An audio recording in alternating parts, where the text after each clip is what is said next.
बहुत सारे केसेस में वाइब्रेशन बहुत सारे केसेस में हम लोगों को वाइब्रेशन महसूस हुआ होगा, लेकिन बहुत सारे में नहीं हुआ होगा। All these vibrations are important to the molecule in the air, और ये सभी वाइब्रेशन मॉलिक्यूल एयर में भी all these vibrations are imparted to the molecule in the air and sound is produced। और ऐसा ही वाइब्रेशन जो है एयर के मॉलिक्यूल में भी प्रोड्यूस होता है। You might have seen when a stone is throne into the calm water of a lake, waves are generated and they reach up to banks of the lake। आपने कभी देखा होगा कि जब स्टोन हम लोग पानी लेक के वाटर में थ्रो करते हैं, उस टाइम वेव्स जनरेट होती है और वो बैंक उस लेक के बैंक्स तक पहुंचती है, उसके किनारों तक पहुंचती है। Vibration reach our ears through the air in the similar way when sound is heard. और उसी तरीके से जो वेव्स होती है वो एयर के थ्रू हमारे कानों तक पहुंचती है और हम उसको सुन पाते हैं। Use your brain power। When a singer tunes the musical instrument before he starts singing, what exactly does he do? He ensures that the tanpura will produce the required notes by adjusting the tensions in the string. That is, he tunes the tanpura. A tabla player tunes the tabla by hammering the pegs to adjust the tension in the diaphragm of the tabla। Harmonium accompanists find out beforehand that key in which the singer will sing. The tune an instrument is the adjust how high or low pitch of the notes produced will be. The pitch of the sound depends upon its frequency. In the Indian music, the musical notes sa, re, ga, ma, pa, da, ni are of the increasingly higher pitch. In scientific terms, frequency is the measure of the pitch. You have learnt how sound is generated and how it reaches us on traveling through some medium and is heard by us. You have also seen that vibration of an object is necessary for generation of sound। आपने ये भी पढ़ा है कि vibration जरूरी है sound के production के लिए। if the present lesson is sorry In the present lesson we will learn more about the vibration, pitch, intensity and level of the sound।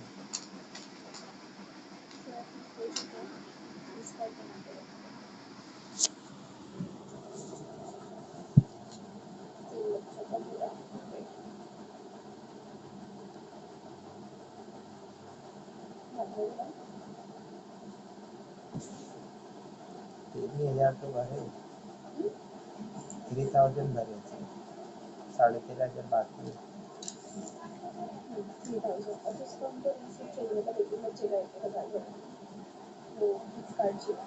सबको कम करो। तो बोलो इसका बना दो। उसके बाद में भी मांगेंगे ना, वर्कशीट मांगेंगे। वर्कशीट मांगेंगे तो क्या करना है वो पूछ सकते हो कि क्या करना है। Okay, now see, you have learned all that thing that yes, vibration in the object is must for generation of the sound। Now in this lesson we will learn more about the vibration, pitch, intensity and level of the sound। इन चीज़ों के बारे में अभी study करेंगे हम लोग कि pitch क्या है और इंटेंसिटी क्या है, इसके बारे में स्टडी करेंगे।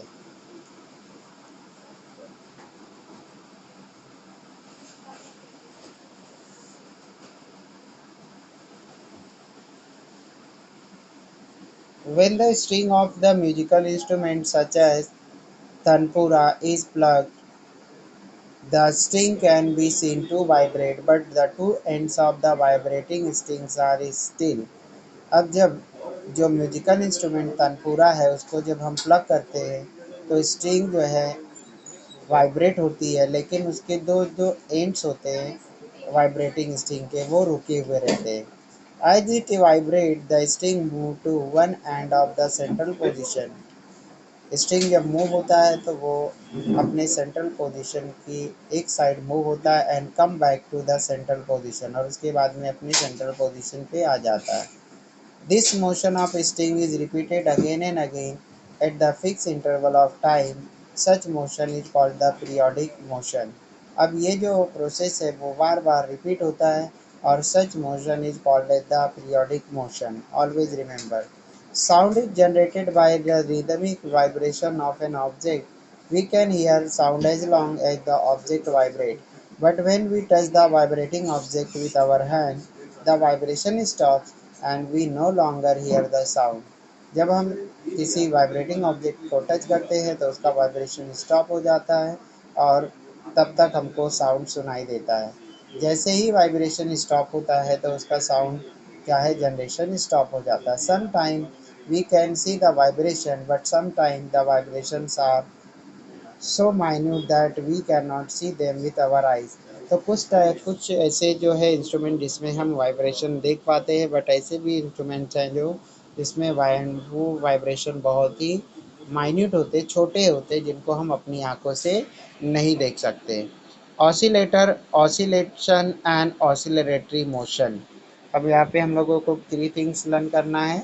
Oscillator, oscillation and oscillatory motion. You must have seen the children playing on a swing in a garden. हमने ज़रूर जो है गार्डन में चिल्ड्रेन लोगों को स्विंग पर खेलते हुए देखा होगा। Observe carefully the motion of the swing. Go to a swing Go to a swing at rest in the garden and mark its position on the ground below। अब इसके बाद क्या करो, जो स्विंग रुका हुआ है उसके रुके हुए स्विंग को गार्डन में ऑब्जर्व करो और उसके ज़मीन के नीचे मार्किंग करो। क्या करना है, उस स्विंग पे जहाँ पे हम बैठते हैं उसको क्या करना है, ज़मीन पे मार्क करना है। You can call this mark the central position of the swing, और उस मार्किंग को हम क्या बोल सकते हैं, central position of the swing. Now pull the swing to one side. अब स्विंग को एक तरफ खींचो and left it to go, और उसको फिर क्या करो, जाने दो। Observe how it swing. अब क्या करो, ऑब्जर्व करो कि कैसे ये स्विंग हो रहा है, कैसे ये स्विंग होता है। The swing will be seen to cross the central position again and again as it moves from one end to the other of its swing. अब जब हम्म,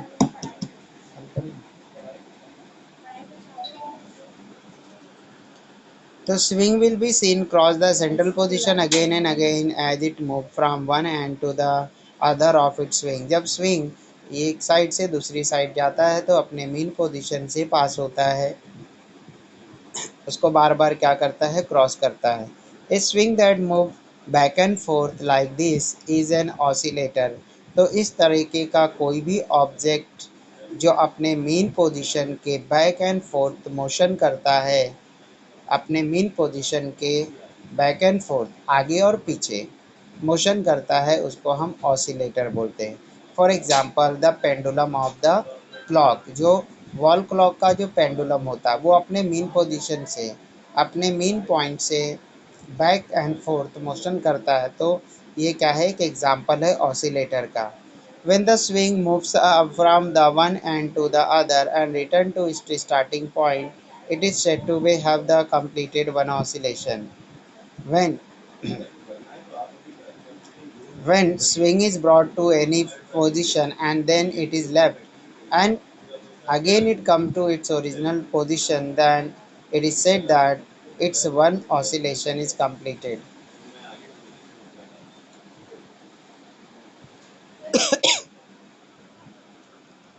It is said to have the completed one oscillation. The back and forth motion of an oscillator on either side of the central position is called the oscillatory motion. अब इस तरह का back and forth motion जो है oscillator का, उसके central position से ऐसे मोशन को हम ऑसिलरेटरी मोशन बोलते हैं। किस तरह का मोशन बोलते हैं, ऑसिलरेटरी मोशन। ओके, देखो यहाँ पे oscillation of the swing, swing का ऑसिलेशन है ये। झूला, झूला है, झूला जो है उस सपोर्ट से टाई किया हुआ है, बांधा हुआ है, और उसके बाद में ये गर्ल्स क्या कर रही है, झूल रही है। Take an empty porcelain bowl और एन एम्प्टी स्टील ग्लास। अब क्या करना है आपको, एक खाली पोर्सलिन कटोरी लेना है और या तो एम्प्टी स्टील की ग्लास या तो क्या है पानी पीने वाला ग्लास स्टील का लेना है। Stretch a rubber band and fix it on the bowl और glass as shown in the picture. अब इसके बाद में आपको एक रबर बैंड लेना है। रबर बैंड लेकर उसको जैसे इस फिगर में शो किया है वैसे आपको स्ट्रेच करना है। ओके, स्टिच करके इस तरह से फिक्स करना है जैसे इस फिगर में दिखाया हुआ है। बाउल पे लगाया हुआ क्या है ये rubber band. Now give a jerk to the rubber band. अब इसके बाद रबर बैंड को थोड़ा सा जर्क दो, थोड़ा सा पुल करके उसको यस लेफ्ट कर दो। Repeat this action, repeat this actions applying a smaller और ग्रेटर फोर्स। अब इसके बाद में इस एक्शन को अप्लाई करो with smaller and greater force, with smaller और ग्रेटर फोर्स। ओके, अब इसी एक्शन को क्या करना है, स्मॉलर फोर्स के साथ या ग्रेटर फोर्स के साथ में अप्लाई करना है।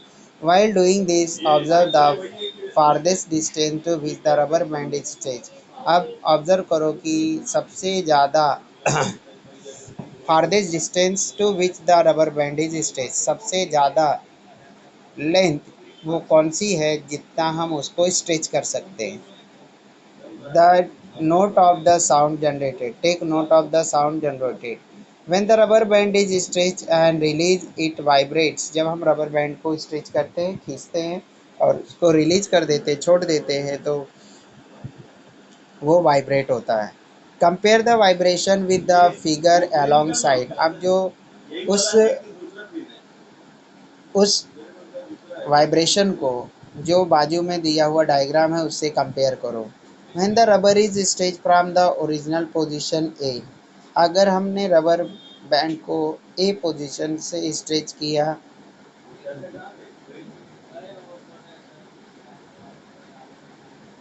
ए से लेकर कहाँ तक स्ट्रेच किया, बी तक। On stretching the rubber it is called the amplitude of the vibration. अब ए से बी तक हमने उसको स्ट्रेच किया और इसी मैक्सिमम स्ट्रेच को ही हम क्या बोलते हैं, amplitude of the vibration. When A greater force. अब सपोज यहाँ पे हम पुल कर रहे हैं तो ये हम इसको कितना ऊपर तक पुल कर रहे हैं, ठीक है, समझो यहाँ तक गया ये, तो यहाँ तक पहुँचा तो क्या होगा, ये इसी डिस्टेंस को मेन पोजीशन से जो हाईएस्ट स्ट्रेचिंग की जो पोजीशन है उसी डिस्टेंस को, उन दोनों पॉइंट के बीच की डिस्टेंस को हम क्या बोलते हैं, amplitude. When a greater force is applied to the rubber is stretched further, meaning that amplitude increases. अगर हम और ज़्यादा फोर्स अप्लाई कर रहे तो रबर बैंड को और ज़्यादा डिस्टेंस तक हम मेन पोजीशन से उसके क्या है और ज़्यादा डिस्टेंस तक स्ट्रेच कर सकते हैं। इसका मतलब कि फोर्स अप्लाई करके हम एम्पलीट्यूड को इंक्रीज कर सकते हैं। On releasing it. अब उसको रिलीज करते ए लाउडर साउंड इज जनरेटेड। तो जब हम उसको रिलीज करेंगे तो पहले के कंपेयर में और ज़्यादा लाउड साउंड क्या होगा, जनरेट होगा। It means the if the amplitude is the higher the loudness will be more. कि जब लाउडनेस क्या होगा, ज़्यादा होता तो एम्पलीट्यूड ज़्यादा होता है, या एम्पलीट्यूड ज़्यादा होता तो लाउडनेस उस साउंड की ज़्यादा होती है। When a smaller force is applied rubber is stretched less. और जब कम फोर्स लगाते हैं तो वो रबर क्या होती है, कम स्ट्रेच होती है। Then amplitude is smaller. जब कम स्ट्रेच होती है तो उसकी एम्पलीट्यूड कम होती है और सॉफ्ट साउंड। और उसके बाद हम लोगों को ये क्या है, सॉफ्ट आवाज़ मतलब कम वॉल्यूम की आवाज़ हमको सुनाई देती है। Take a strong thread. अब क्या करना है आपको, एक क्या है स्ट्रॉन्ग थ्रेड लेना है about half a metre long और लगभग लगभग आधा मीटर लंबा। टाई ए स्मॉल आयरन और वुडन बॉल टू इट। और उसमें आयरन या वुडन की बॉल को टाई करना है, बांधना है। And suspend it from the support. और उसके बाद जैसे यहाँ पे हुक का सपोर्ट है उस हुक में इसको सस्पेंड करना। सस्पेंड करना मतलब हैंग करना, लटकाना है। Such an oscillator is called pendulum. तो ऐसे ऑसिलेटर को हम क्या बोलते हैं, पेंडुलम।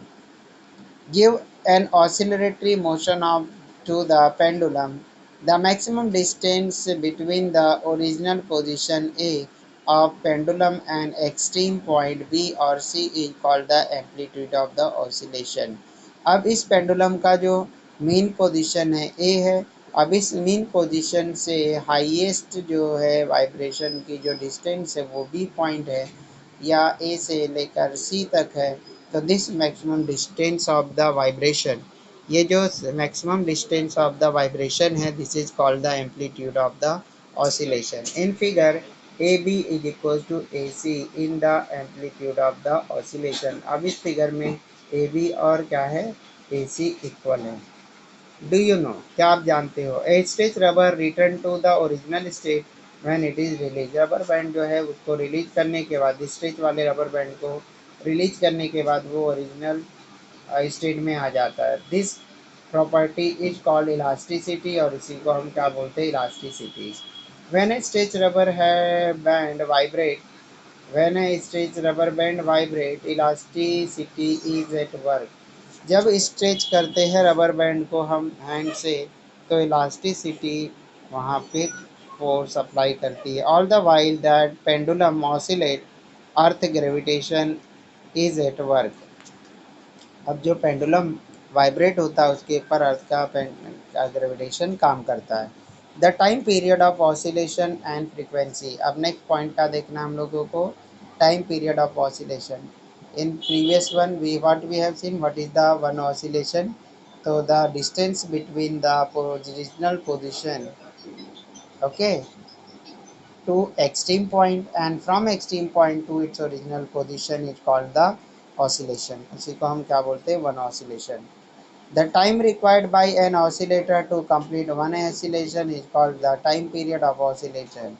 अब एक oscillation complete करने के लिए जितना टाइम लगता है उसी को उसका पीरियड ऑफ ऑसिलेशन बोलते हैं। तो ये अलग अलग ऑब्जेक्ट के लिए ऑसिलेशन पीरियड क्या होगा, अलग अलग होगा।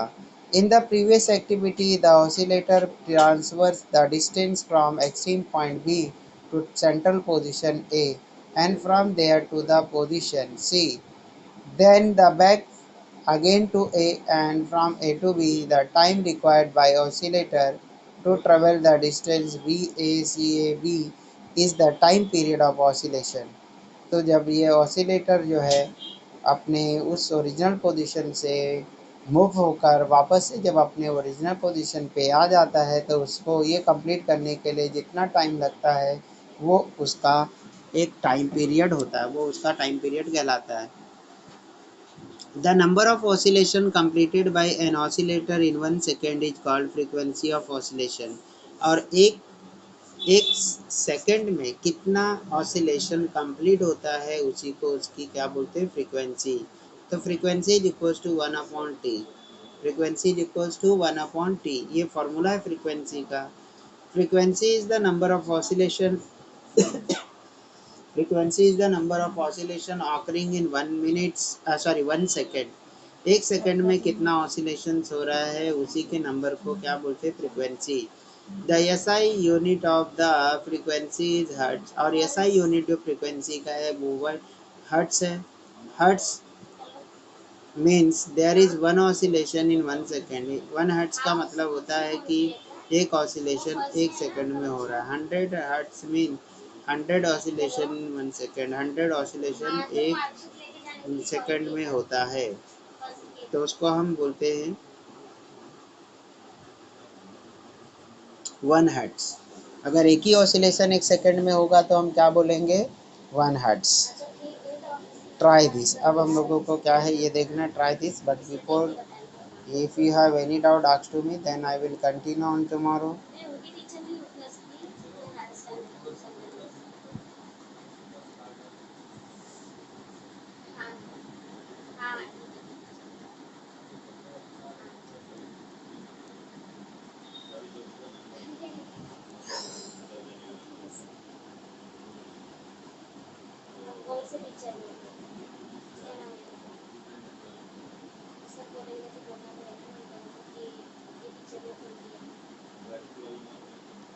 Okay student, do you want to ask anything?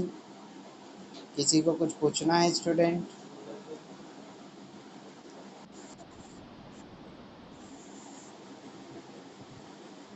किसी को कुछ नहीं पूछना है।